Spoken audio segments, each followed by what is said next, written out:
प्यारे दोस्तों, अस्सलाम वालेकुम। आप देख रहे हैं इरफानी नेटवर्क यूट्यूब चैनल और मैं हूं मोहम्मद इरफान। झारखंड। निगाहे वली में वो तासीर देखी, निगाहे वली में वो तासीर देखी, बदलते हुए हजारों की तकदीर देखी। प्यारे दोस्तों, आज इस वीडियो में हम बात करने वाले हैं सुल्तानुल हिंद ख्वाजा गरीब नवाज रहमतुल्लाह अलैह की एक ऐसी सनसनीखेज करामत की दोस्तों, जिसको देखकर, जिसको सुनकर यकीनन आपके चेहरे में मुस्कान आ जाएगा और आपका चेहरा भी गुलाब की तरह खिलता हुआ नजर आएगा। जी हाँ दोस्तों, सुल्तानुल हिंद का एक ऐसी करामत जो दोस्तों जिसके बारे में जानकर यकीनन जहां मुसलमान उछल पड़ेंगे वहीं भक्तों को 440 का झटका लगेगा। दोस्तों, ख्वाजा गरीब नवाज का वो करामत जो काफ़ी कम लोगों ने इस करामत के बारे में सुन रखा है। दोस्तों, आज आपके हवाले वो करामत किया जाएगा ख्वाजा गरीब नवाज का, जिसको सुनकर यकीनन सुल्तानुल हिंद के मर्तबे को आप समझ पाएंगे। दोस्तों, यूं तो सुल्तानुल हिंद का मर्तबा बच्चा बच्चा, हिंदुस्तान का बच्चा बच्चा जानता है कि सुल्तानुल हिंद ख्वाजा गरीब नवाज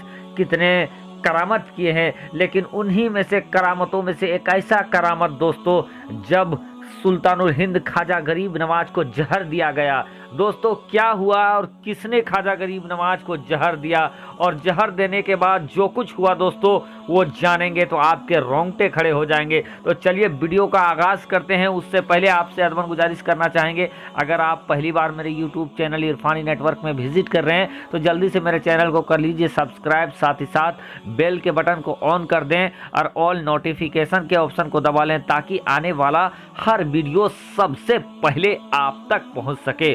दोस्तों, सुल्तानुल हिंद ख्वाजा गरीब नवाज अताए प्यारे आका मोहम्मद मुस्तफ़ा सल्लल्लाहु ताला अलैहि वसल्लम, ख्वाजा गरीब नवाज का मर्तबा रुतबा ही निराला है दोस्तों। और हिंदुस्तान का बच्चा बच्चा, हिंदुस्तान का मुसलमान का बच्चा बच्चा जानता है सुल्तानुल हिंद के करामतों के बारे में। दोस्तों, ये उस वक्त की बात है जब सुल्तानुल हिंद ख्वाजा गरीब नवाज रहमतुल्लाह अलैह हिंदुस्तान की धरती में कदम रखे थे। दोस्तों, जानते ही हैं आप पृथ्वीराज चौहान ने किस तरीके से अदावत निभाया सुल्तानुल हिंद ख्वाजा गरीब नवाज से, और अल्लाह के वली से टकरा कर चकनाचूर हो गया। लेकिन दोस्तों, जब सुल्तानुल हिंद ख्वाजा गरीब नवाज हिंदुस्तान में कदम रखे थे, उस वक्त दोस्तों पृथ्वीराज चौहान का दामाद, जी हाँ, पृथ्वीराज चौहान का दामाद, जो कि सामना एक इलाका बताया जाता है इसी तरीका का, तो पृथ्वीराज चौहान के दामाद वहाँ के राजा थे जिस समय वहाँ पर सुल्तानुल हिंद ख्वाजा गरीब नवाज पहुँचे थे। दोस्तों, चूँकि पृथ्वीराज चौहान से इनकी अदावत जग जाहिर हो चुका था, ऐसे में पृथ्वीराज चौहान का दामाद ये सोचा कि अगर किसी तरीके से अगर इस फ़कीर, इस दुर्वेश का खात्मा हम कर दें तो बहुत ही अच्छा होगा और मेरा ससुर पृथ्वीराज चौहान मुझे काफ़ी इज्जत से देखेगा, काफ़ी नवाजेगा। और इसी को सोचते हुए दोस्तों, ख्वाजा गरीब नवाज को मारने का इसने एक प्लान बना लिया। प्लान ये था दोस्तों कि सुल्तानुल हिंद को इसने दावत दे दिया खाने का। प्यारे दोस्तों, अल्लाह के वली यूँ तो सब जानते हैं, लेकिन कुछ ऐसे करामत दिखाना भी रहता है और ज़माने को बताना भी रहता है कि अल्लाह के वलियों की क्या पावर है। तो ख्वाजा गरीब नवाज की एक करामत का जाहिर होना था। सुल्तानुल हिंद ने पृथ्वीराज चौहान के दामाद की दावत को कबूल कर लिया। बहरकैफ दोस्तों, जब सुल्तानुल हिंद ने दावत कबूल कर लिया तो पृथ्वीराज चौहान के दामाद के सामने ख्वाजा गरीब नवाज ने भी एक शर्त रख दी कि मैं खाने के लिए आपके महल में नहीं जाऊंगा, बल्कि आपको खाना हमारे यहाँ हम जहाँ ठहरे हैं वहीं भिजवाना होगा। इस बात को पृथ्वीराज चौहान के दामाद ने कबूल कर लिया दोस्तों, और मन ही मन इतरा रहा था कि अच्छा है, बाहर ही निपट जाएंगे ये लोग। दोस्तों, पृथ्वीराज चौहान का दामाद ने उस वक्त के जितने भी लजीज तरीके के खाना थे सबको बनवाता है दोस्तों, और सबको बनवाने के बाद एक बहुत ही घातक हलाहल जहर सारे खानों में मिला देता है, और मिलाने के बाद अपने वजीरों के हाथे ख्वाजा गरीब नवाज के दरबार में उस जहर भरा खाने को भिजवा देता है। क्योंकि दोस्तों निगाहे वली में वो तासीर देखी, निगाहे वली में वो तासीर देखी, बदलते हुए हजारों की तकदीर देखी। और अल्लाह के वलियों की वो ताकत होती है दोस्तों, और अल्लाह के जो सच्चे बरगुज़ीदे बंदे होते हैं, अल्लाह तबारक व तआला उनको वो ताकत अता कर देता है कि ज़मीन में बैठे बैठे वो और लोहो कलम को भी देख लेते हैं। तो दोस्तों ज़मीन की बात क्या है, जैसे ही पृथ्वीराज चौहान के दामाद का भेजा हुआ जहरीला खाना सुल्तानुल हिंद के दयार में जाता है, ख्वाजा गरीब नवाज के सामने जाता है दोस्तों, ख्वाजा गरीब नवाज एक झलक देखते हैं उस खाने को और मुस्कुराने लगते हैं। और उसके बाद उनके साथ जो खुद्दाम थे उनसे ये कहते हैं कि इस खाने में तो जहर है। इतना सुनना था कि जो खाना लेके गए थे वो सारे लोग हैरान हो जाते हैं।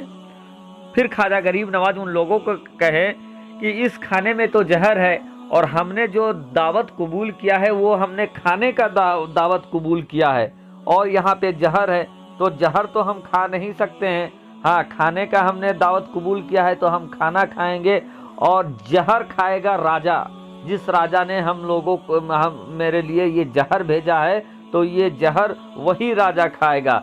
बहरकैफ दोस्तों, जैसे ही सुल्तानुल हिंद कुछ पढ़कर फूंकते हैं उस खाने के ऊपर और ये कहते हैं कि हमने खाना कबूल किया है, जहर नहीं, वैसे ही दोस्तों वहाँ जितने लोग थे सभी ने अपने आंखों से देखा कि जितना जहर डाला हुआ था खाने में, वो जहर खाने से निकलकर बाहर जो दस्तरखान था वहाँ पड़ जाता है दोस्तों। और उसके बाद सुल्तानुल हिंद अपने खुद्दामों के साथ उस खाने को खाते हैं, और जो खाना लेकर आए रहते हैं उनसे सुल्तानुल हिंद कहते हैं कि जाओ इस बचे हुए जहर को तुम अपने बादशाह के पास दे दो, अब वो ये जहर खाएगा।